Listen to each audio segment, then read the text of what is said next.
Human trafficking and sex trafficking is very real. And it's crazy because getting sober now, I'm in the same city where my sober living is. I'm in the same city that I was sex trafficked. The shooting here, shot here for the first time. Jayco shot me up, and then I smoked crack, and then it's all at 15. It's all at 15. Smoked crack, did mushrooms, smoked meth.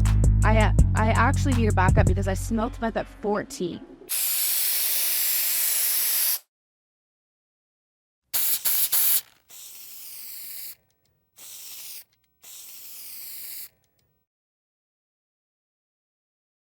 Welcome to Pejji's Recovery Corner. This is a recovery podcast. Recovery from what? Recovery from addiction, alcoholism, and mental health, and many other things, because everyone's needing to recover, right? Today's a special edition. We are actually at Muck Recovery. It is in Venice Beach, California. This is a place that my friend Jules opened up to us. She is Muck Rock. You probably have seen her murals all over Los Angeles and many parts of the world. This is a nonprofit organization that hosts meetings here. And I asked her if we could come and do our interview with my friend Hailey. Hailey's a longtime friend. Welcome to the corner. Thank you. Thank you for having me. So good to be here with you. This is a place where they host meetings. And so I told her I love the butterfly seat. And can we interview here today? And she said, no problem. I'm actually going to have her on here in a few weeks too. With that said, if you could please subscribe to the channel. You can find me on YouTube at Pej Interventions.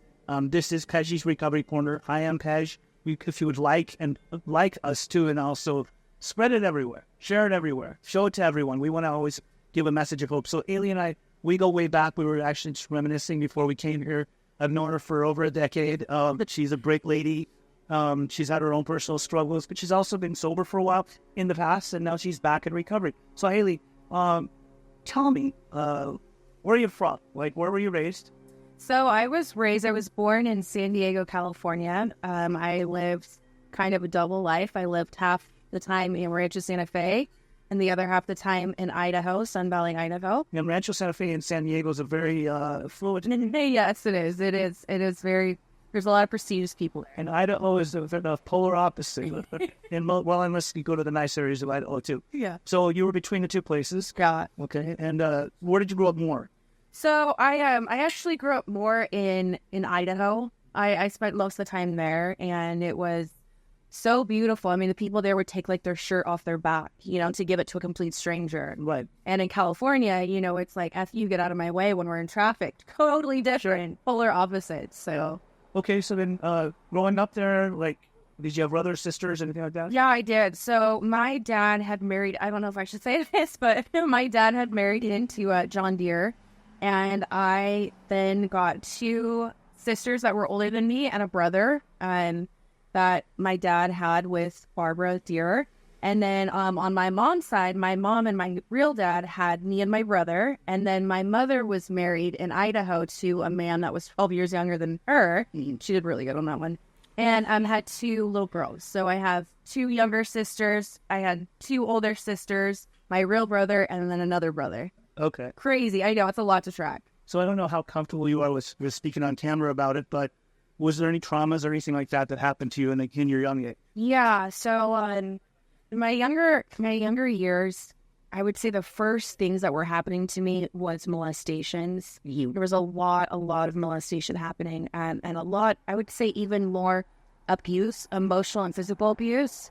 And it was happening not from my parents, but it was happening from within the family. And then it was also happening from babysitters, and like back in my age, the belt was okay. Things that are not okay today were totally okay then. Sure. And some of it I think should still happen. And some of it I think, completely messed with me as a child. Mm-hmm. So yes, there was a lot of that happening. And a lot of trying to figure out what was okay and what I did and what was my trauma and what was somebody else. Well, so growing up, like, what was the youngest age that you ever recall or remember that you ever tried a substance, and what was it? Oh my gosh, I was just talking about this in a meeting. So I had taken some some prayer paper, and I went outside. I was in like 6th grade, and I was watching Jackass. That's when Jackass was really big. Yeah, and so I went outside, and I went by the swing set, and I saw that the grass was growing extremely high, and it was bright, green. And so I put it in the printer paper, I rolled it up, and I tried to smoke, and I was like, oh my God, this is not doing anything. So then I turned to quercetin, cough, and cold. Because I'd already tried weed at 12, but this is before. This is like back before that. I tried weed for the first time like when I was in 6th grade, 12 years old. And then I eventually graduated to quercetin, cough, and cold and was taking it at school. In other words, was it over the counter? It was over the counter. No, it wasn't syrup. It was pills. They gave it packs of 60. Okay. And I took 64 of them at one point. How did you know, like, to take that stuff? Internet. I was Jackass? Was it a person? It was a person. Her name was Ashley A. And my parents didn't want me hanging out with her. I was, really doing well in school. I was in ballet. I was in travel soccer. You were a ballerina. Yeah. And so she told me about these. And I was like, oh my gosh. Like, I was scared at first, but I was all in. I wanted to do anything that I could to get outside of the feelings that I was having, that I had since I was a little girl. And did you feel the effect? Oh, yeah. I mean, 64 of them, you think you would. Yeah, I mean, I first took them, only 8, and then eventually graduated to, multiple packs, and I was stealing them. And now I took 64 of them. I woke the next day in a hospital with tubes down my throat of full charcoal. Oh, my God. And at that point in time, I got kicked off student council. There was a lot of repercussions for that. But I remember waking up the next day and being like, F you to all my family. And I remember charcoal coming out of my skin. And just being like, I just need to do something else. I'm going to find another alternative. So what was the something else? Alcohol. And then you just started drinking regularly? So then I started drinking regularly at now I'm now drinking regularly at 13, 14. Because, I'm going back and forth between Idaho and California. And in California, I grew up with rock stars. I grew up with the San Diego Chargers in my house. And then you would fly back to Sun Valley, Idaho. And it was quiet town. Yeah, you couldn't say the Lord's name in vain. We had church in our house. And so in California, it was Christianity. Yeah, it was Christianity. So I'm this ballerina and soccer player and da-da-da-da. Remember, I'm the older sister in Idaho. And then I come over to California and I'm youngest. So I got to see what everybody else is doing. And so when I came back, it was drinking. And then eventually drinking led me into more trauma occurring from my stepbrother passing away, and then my stepmom, who was an angel to me, God, she was in my life. I eventually found heroin, and I shot heroin for the first time. How old were you when you shot heroin? 15 years old. Were you shooting it or were you smoking it? I shot it before I ever did anything. So the 15-year-old, somebody had heroin? Yeah. And when you saw it, did you not think to yourself, this is that drug that is very addictive, and you put a needle in your arm and it becomes adjusting? Did you not? I didn't believe that. You know why? Because the upperclassmen that I was around that had full ride scholarships for soccer, that were going to UC Berkeley, all these prestigious schools, and yet I didn't believe I didn't believe it. And I was a Dare kid. I won the Dare Award in 6th grade. And I didn't believe it. I believed that I could do it just like them, and I would be done. It wouldn't catch me like it caught my uncle. It wouldn't catch me like it caught the homeless people on the street. It just wasn't real to me. So then what? You got the heroin, and were you instantly addicted? No. Oh, so you was just here or there? Yeah, so no, shooting heroin. I shot heroin for the first time. Jake Co shot me up, and then I smoked crack, and then It's all at 15. It's all at 15. Smoked crack, did mushrooms, smoked meth. I actually need to back up because I smoked meth at 14, and then eventually graduated to heroin at 16. Okay. And this became a way of life? It became a way of life, but I didn't start getting super addicted to because heroin, first of all, were you in school? Yeah, I was in school. I was still dancing ballet. I was still doing the ballerina was smoking crack and doing some heroin on the weekend. Yeah. And as long as I could keep up. Was this in Idaho or out here? This was in Idaho. This was down. Heroin in Idaho? Shooting it? Wow. Okay. And then, so then what happened? Did you finish high school? Looking back, it's sad. It's sad to see 14, 15-year-olds. It's very sad. Yeah. It's horrible. Yeah. Did you finish high school? I did. I finished high school. I go to treatment in your teens. Okay. So when you finished high school, did you finish on time? Yes, I did. So you were scholastic. Yeah. Enough to be able to finish on time. Yeah. And then what happened when you got into 18, 19, and since you're young adult? Oh gosh, that's when I got worse. Okay. Well, how old was it? How old were you the first time that you went to treatment, and why did you go? The first time I went to treatment, I was about 21 years old. And who sent you to treatment? And so I had done a shot of heroin that my friend Adam came back from Portland and he had cut it. It was cut heroin. And it killed another person. And I didn't know what was happening to me. I had my own apartment and I was getting high and I called my stepmom because my family was nowhere in my life. Like, as long as I had money, because I the vet. Yeah. And people were really distant from me because my attitude, the things that I, would do. And so I shot up and I was continuously shooting up because we get sick, right? Yeah. When we start using, we get sick. And so I shot up and I felt like I was dying. I was on my couch and I called my stepmom of all people. Right. My dad had just remarried after my other stepmom had passed away. Oh, wow. And so I was not cool with this lady, right? But I knew that she wasn't going to judge me. And thank God for her. So she took me to the hospital and then I guess HIPAA wasn't as big of a deal. Yeah. And no, it's always been a big deal. It's like it's just followed. Gotcha. Okay. But the doctor had said, "Are you going to tell your parents or am I?" At 21 years old, and it was the best thing that they could have done because then everything was revealed. Right? Yeah. So then you went to treatment and you didn't stay sober when you got off? I tried really hard. How long did you stay sober? I stayed sober for about maybe a week after I got a tree there. Okay. And then what? Like life just went on and did you continue to just keep using? So life went on and I continued to keep using. I had no idea about Alcoholics Anonymous, like what it actually was. Okay. Like I saw my stepfather that had years of sobriety. Like when he relapsed, he had 18 years. But back then, like I saw that, but I didn't know what the rooms were. I had never physically walked into a room and knew what was going on in Alcoholics Anonymous. It was just a word. Right. So throughout your 20s, how many times did you figure? Throughout my 20s, I probably went to treatment like 50 times. 50. Yeah. Yeah. Was there ever moments? I know when I met you, it's probably your mid-20s, and then later on in your later 20s, I did see you take it very seriously. Yeah.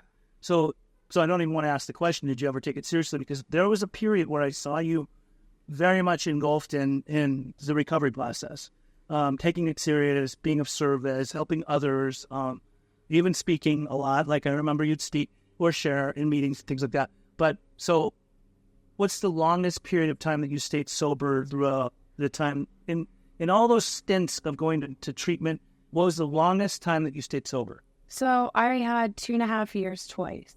2.5 years twice. Okay. And then, do you know by now, like, have you tried to see like what it was in those 2.5 years time what took you out?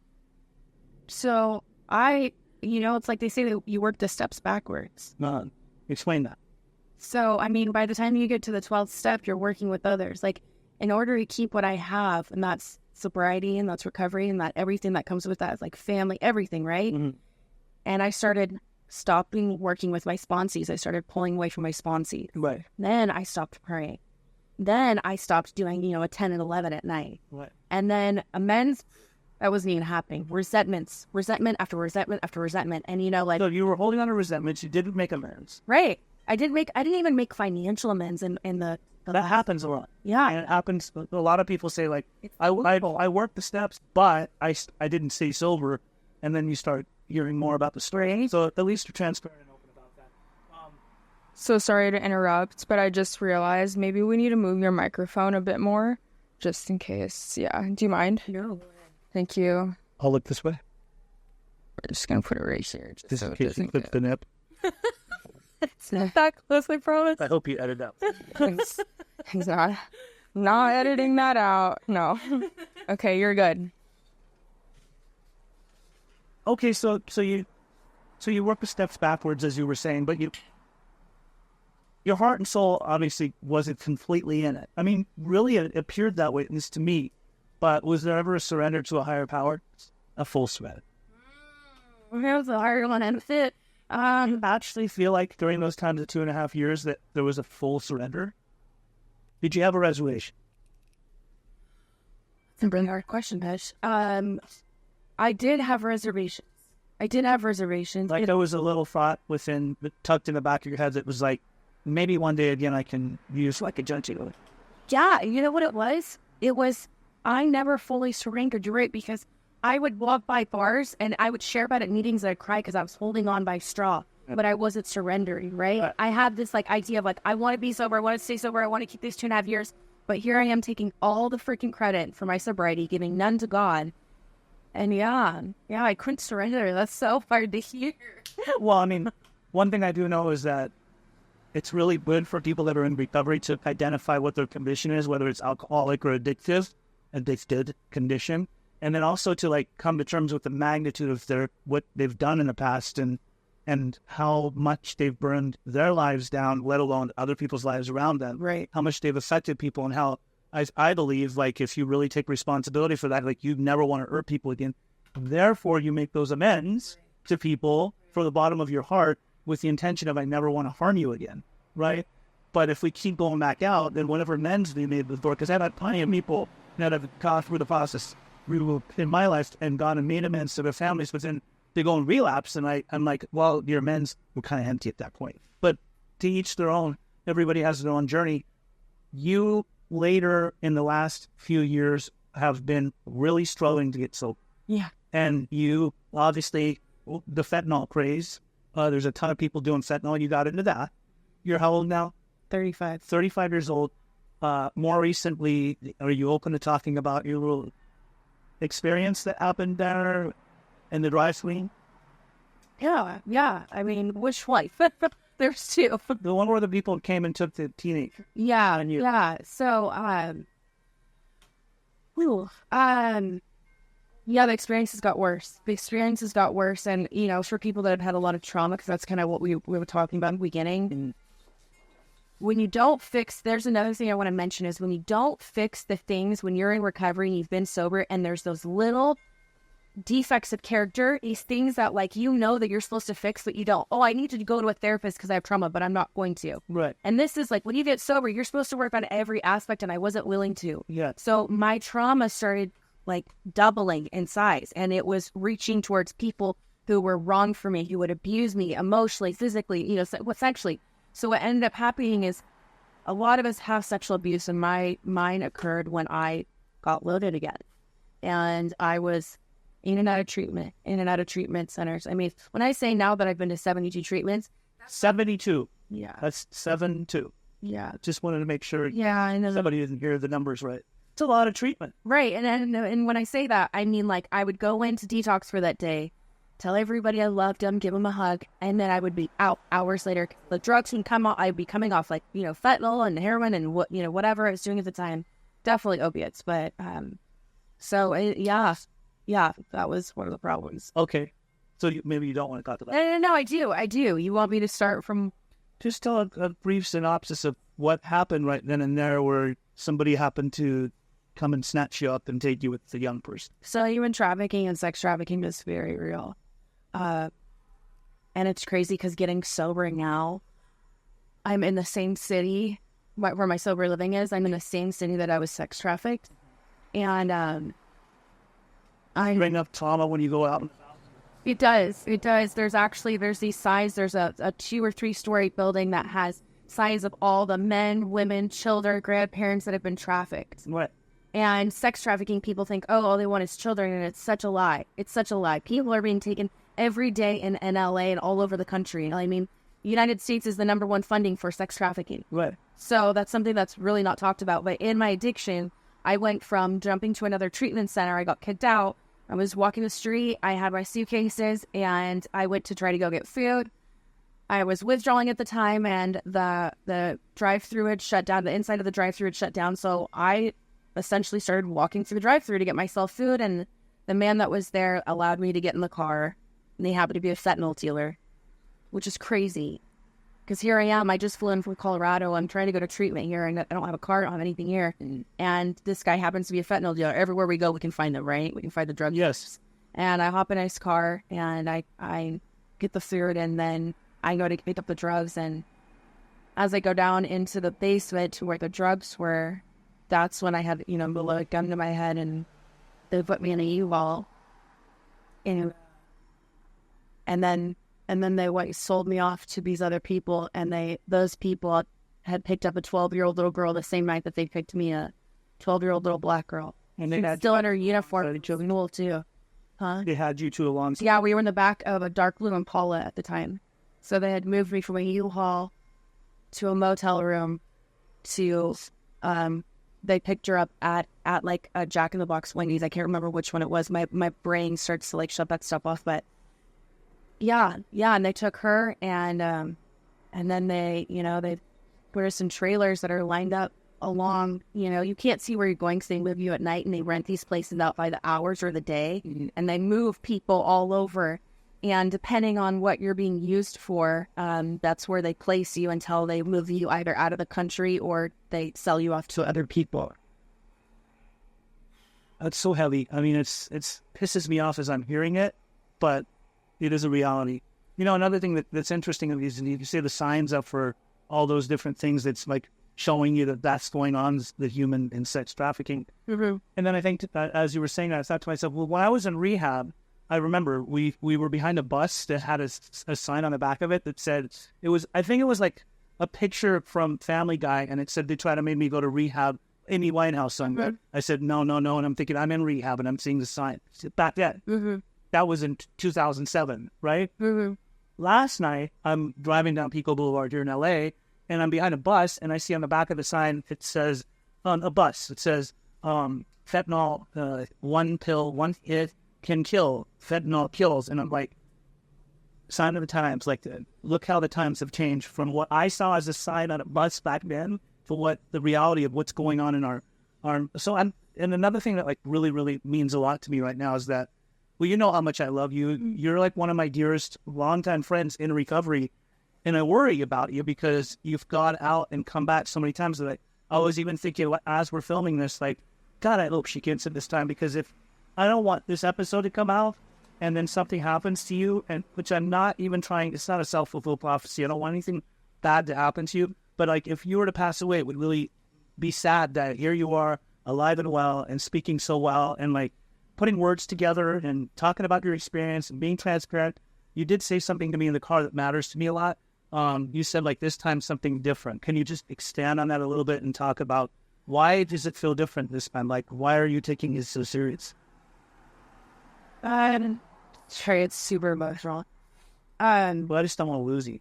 Yeah. When I was speaking the other night in the meeting, I was talking about the effects that we have on other people, and because you have, in my years of trying to get sober and then being sober, you have healed my family so much. Like, you've given my little sister, who I do not talk to right now, so much hope. And I hope you know that, like, you've healed such a huge part of my God-sized hole. But that segues into, like, what works for me now and why I feel like I felt really bad even say that. And then you made me realize, like, I feel like I can do this. I know I can do this. And I think that's just the little life of feed. Yeah. Your heart's beating. Your lungs are breathing. The only person that would fuck this up is you. Yeah. If you pick up, potentially you might die. I mean, let's be real here. You're fucking around with a drug, killing everyone. Yeah. It's on the back of a bus, but it's also known worldwide and nationally. And isn't that crazy? Like, fentanyl kills more Americans than it does people worldwide because it's being mass produced here in the U.S. Yeah. So we're a number to their game if we're using that shit. Right. But you're going to make it. Like, I believe in you. I know you have it in you because I've seen you, like, really be engulfed in recovery. But what's different? So I took the credit last time. Like, I took so much of my credit of being sober. I always believe that morning meeting makers make it. And so I started putting that back into my recovery. But this time I had everything taken from me, everything. I had a new Audi. I had my engagement ring in there. I had all my clothes in there, everything. And I got it stolen. My car was stolen. It was stolen out of Malibu. And there was a reason for that because God kept trying to give me this way of life. I'm either going to go left or I'm going to go left or I'm going to go right. And he took everything from me. And as I was walking down Malibu Canyon, I was speaking to my family about this earlier. There was a voice in my head that says, you're going to die. Like, I have never in all my times have ever heard that, and I believed it. So I lost everything. I came into treatment. I had a pair, like literally I had nothing. I had a phone and I had a pair of yoga pants and a yoga top that was way too big, and that was all I had in my name. No toothbrush, no brush, nothing, no makeup, nothing. And I came in and I was completely broken. I've been broken before, but I've never been this broken. And I got into a treatment center, and I allowed myself to just be still and like deal with the trauma. Like I kept running and running and running. And now this time, like I was like, okay, if I want to stay sober in a place that, let's say, is chaotic right now, I have to ingrain myself so much in AA and not do it like my life depends on it. But what I mean by what's different is I have had to reach out to people for rides. I've had to reach out for food stamps. I've had to call women and men and ask for how to navigate the waters. I would call my sponsor when I needed when I needed to ask a question that I didn't know. This time I call 3 to 5 alcoholics, and I tell 3 to 5 alcoholics what's going on and all matters of my life. I share meetings truthfully and honestly about what's going on, and I don't care how it looks. Good. I like saving my life is like saving myself from drugs and alcohol isn't just a goal. It's being able to walk amongst people and feel like I'm fulfilled and feel like I have enough strength and courage to continue life and then have a life that I can help another person who is struggling just like me. There's people that have had, family members hurt them. There's people that have had cancer. There's people that have nothing. And then there's people that have everything. But we all have in common is that wall. And we walk around wearing, designer stuff or walking around wearing, like hippie stuff, whatever it is, all these images. But really deep down, we are souls that just need to be fulfilled. Absolutely. That's all we are. I mean, I might do it. What do you mean? How many days are you sober? 67. 67 days sober, 72 treatment centers, Yeah. former ballerina, on the path of recovery. I'm proud of you. We'll keep on. I would like for you to put some good energy out into the universe for anybody that's struggled and has overdosed, that has relapsed a lot, is planning hard to stay sober because they need to hear from you and get some hope. So if you could just tell them. Yeah, overdose is a part of the story. Death is a part of the story. And what I was told once by a guy named Rodney Robinson is that I have to accept life on life's terms, that nothing and absolutely nothing in this world happens by mistake. That's page 449 in the big book in the 3rd edition and 417 in the 4th edition. And what I'm saying is that just because I accept it doesn't mean I have to like it. The circumstances that I've put myself through relapsing and overdosing, I'm losing a house, family, relationships, a future, a career. All that happened for a reason, and it doesn't happen by mistake. We are all here to help one another. This is the only place that is free that we can come in and literally tell our stories and not be told that we're crazy. And if anybody is struggling, please reach out, because me helping you keeps me sober. And that's the gift. The gift is the present. Absolutely. So if you like this episode, please go ahead and subscribe. Also like and share everywhere. Yeah. And if you are struggling with addiction, alcoholism, anything like that, you can always reach out to me. The number's all over this channel. Other than that, thank you so much, Hailey, for coming in. I love you. Such a good friend. This has been another regular edition of Peggy, the Recovery Corner. I am Pez, and until we meet again, see you soon. Bye.